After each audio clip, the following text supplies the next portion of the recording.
right, this is Mrs. Johnson's class, sharing the story of Alexander and the terrible, horrible, no good, very bad day.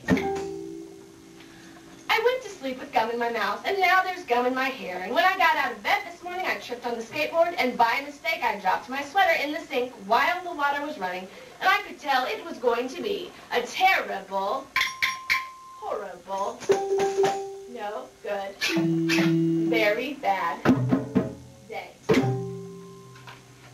At breakfast, Anthony found a Corvette Stingray car kit in his breakfast cereal box. And Nick found a junior undercover agent code ring in his breakfast cereal box.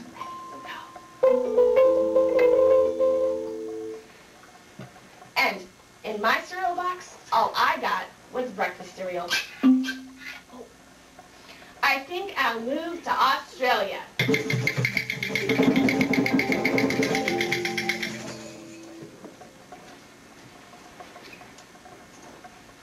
In the carpool, Mrs. Gibson let Becky have a seat by the window. Audrey and Elliot got seats by the window, too. I said I was being scrunched. I said I was being smushed. I said if I don't get a seat by the window, I am going to be car sick. No one even answered. I could tell it was going to be a terrible, horrible, no good, very bad day. At school, Mrs. Dickens liked Paul's picture of the sailboat better than my picture of the invisible castle.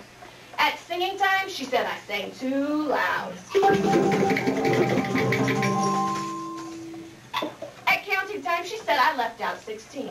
Who needs 16? I could tell it was going to be a terrible, horrible, no good, very bad day. I could tell because Paul said I wasn't his best friend anymore. He said that Philip Parker was his best friend and that Albert Moyo was his next best friend and that I was only his third best friend. I hope you'd sit on a tack, I said to Paul. I hope the next time you get a double-decker strawberry ice cream cone, the ice cream part falls off the cone part and lands in Australia.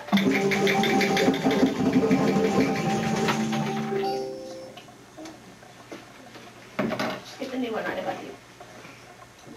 There were 2 cupcakes in Philip Parker's lunch bag, and Albert got a Hershey bar with almonds, and Paul's mother gave him a piece of jelly roll that had little coconut sprinkles on the top. Guess whose mother forgot to put in dessert? It was a terrible, horrible, no good, very bad day. That's what it was, because after school my mom took us all to the dentist, and Dr. Fields found a cavity just in me. Come back next week and I'll fix it, said Dr. Fields. Next week, I said, I'm going to Australia.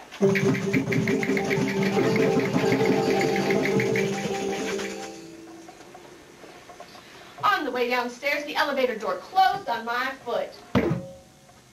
And while we were waiting for my mom to go get the car, Anthony made me fall where it was muddy. And then when I started crying because of the mud, Nick said I was a crybaby.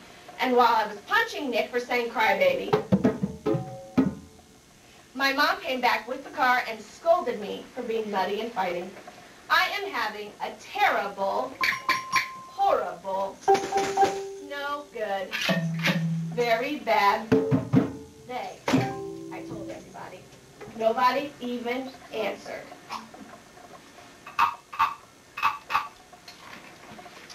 So then we went to the shoe store to buy some sneakers.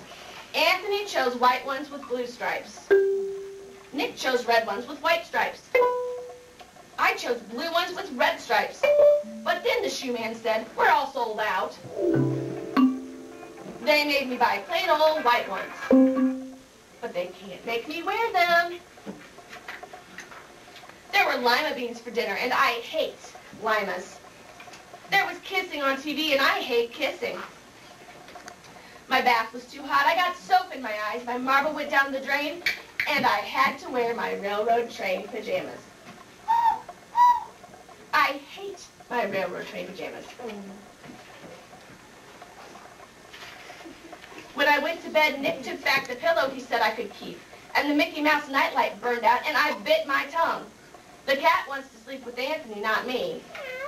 It has been a terrible, horrible, no good, very bad day.